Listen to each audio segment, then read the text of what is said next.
Okay, and we're back. So let's get our 2mm Allen screw again, or Allen key again. We're going to remove now the top portion. Okay, all the screws are the same there, so you don't have to worry about remembering which ones are top and which ones are the bottom part. They're all the same. Okay. And just like in my other videos, I do apologize, but some of what you're going to see is just me screwing things in and unscrewing them because I'm too lazy to edit video. You can just fast forward, I'm sorry. Okay. So, as I mentioned before, as you go up the hilt, they get a little bit more complicated, a little more difficult, and there's potential for doing some damage to the saber, to the hilt, right? So, first and foremost, okay, you want to be careful with the ribbon cable. Okay, anytime you're touching anything that has to do with the ribbon cable, tread lightly, just go slow. Okay, if you do damage your ribbon cable, hope is not lost. Okay, you can buy replacement ribbon cables.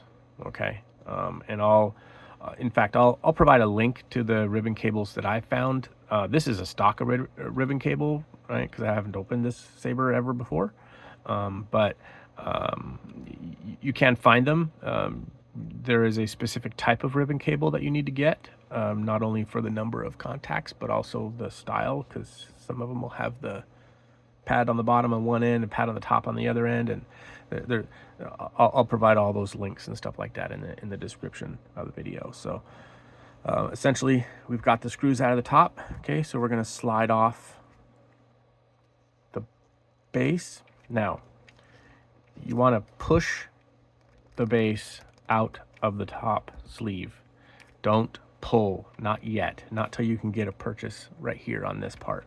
If you pull this, you're pulling out the ribbon cable, the power cable, and everything that comes with it, right?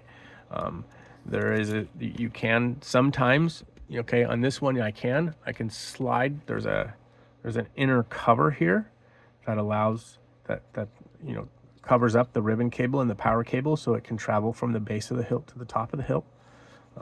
You can remove that, so I'll go ahead and do that here, even though we're kind of already halfway out. Okay, so we can just remove this guy, being careful with the ribbon cable. There we go. All right, set that to the side. So at least now the ribbon cable is out, but I still don't want to pull on it because you'll see why here in a minute. Okay, so we're gonna push and pull at the same time to try to get that guy out of there. There we go. Okay.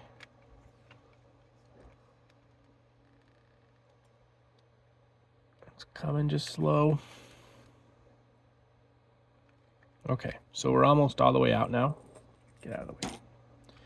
Okay, so I'm going to go ahead and just remove this part. This is the middle part there. Okay, then you have this clear piece here that covers up the windows, right? You can remove that as well.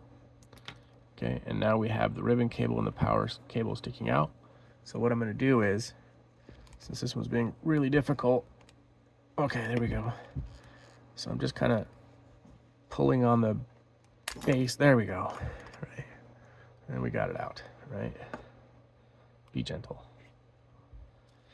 Okay, so if any of you guys have taken apart a saber before, a hilt before, you know that this ring right here can be an absolute bear to remove.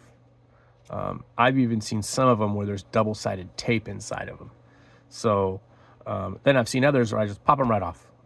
So it's kind of luck of the draw, right? So, but what I've found to be the best method to get that out of there is actually start loosening things ahead of time. You'll notice there is one Phillips screw here, and that one looks like it's stripped out halfway. It's almost stripped out. Goodness. Again, I've never opened this hilt before, so we want to remove that. Now, one thing about removing this is the button that turns your saber on and off, basically, right? When this button is depressed, it tells the controller to, hey, read the kyber crystal, and then sends all the information as far as what color to light up, you know, what sound to make, that kind of stuff, right? But it all starts with this button. And this button is under spring tension. So tread lightly when you're opening this up. Keep your finger over it, otherwise it'll shoot across the room. And if you lose a piece of it, you're out of luck, right? So we're gonna go ahead and remove the screw here. Actually, you know what? Before we remove the screw, I'm gonna try to just use the pinch method. Oh yeah, this one might do it, right? So you see how I just kind of pinched the top and just deformed it a little bit? But I got it to the inner, so there's an inner sleeve here. Let me push these back down, right? So there's an inner sleeve there, right? And when I just deformed it a little bit, it kind of popped out. Okay, I'm not breaking anything. It sounds like it, but I'm not, right? But that tells me that this ring around the outside is at least somewhat loose. So I might be able to just squeeze on this end, deforming it while I squeeze, and then twist them apart. That's typically how I've been able to remove these. So let me try here.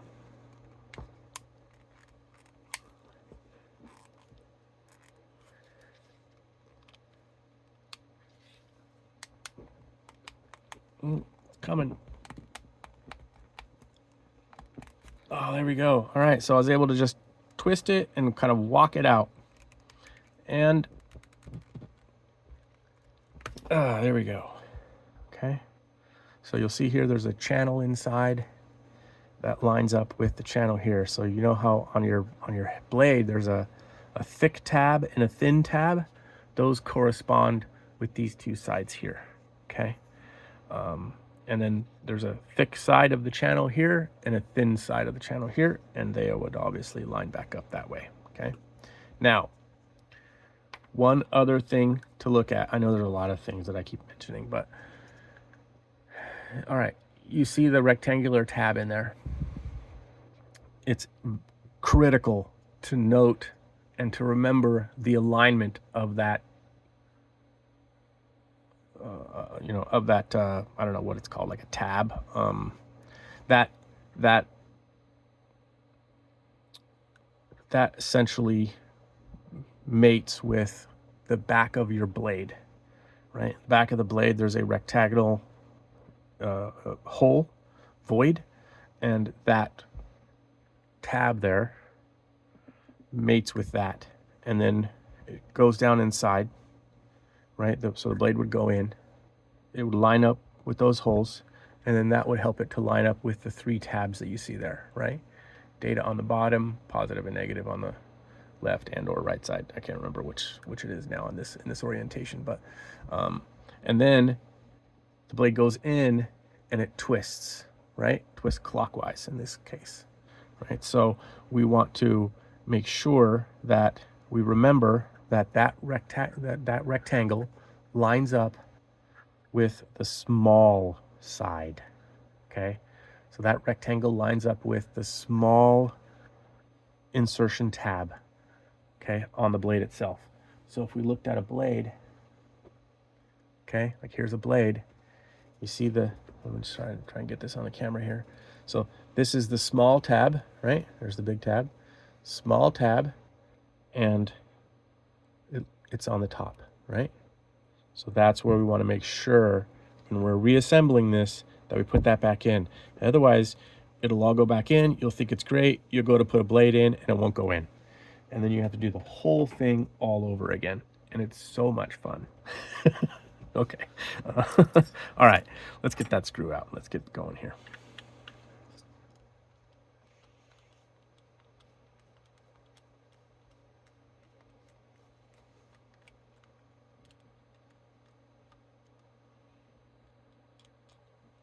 Come on out of there. There we go. Okay. So again, keeping my finger on the top, see, I just did that, right? It just like literally came apart in my hand. Okay, so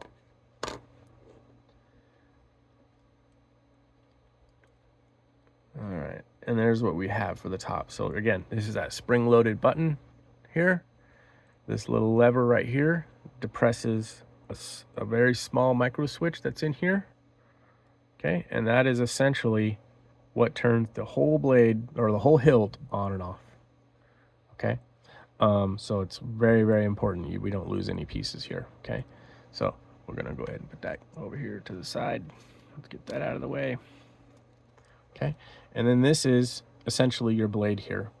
This is the top PC board. It has a couple of LEDs on it, and it also handles, it takes the communication from your ribbon cable and transfers it to this white cable.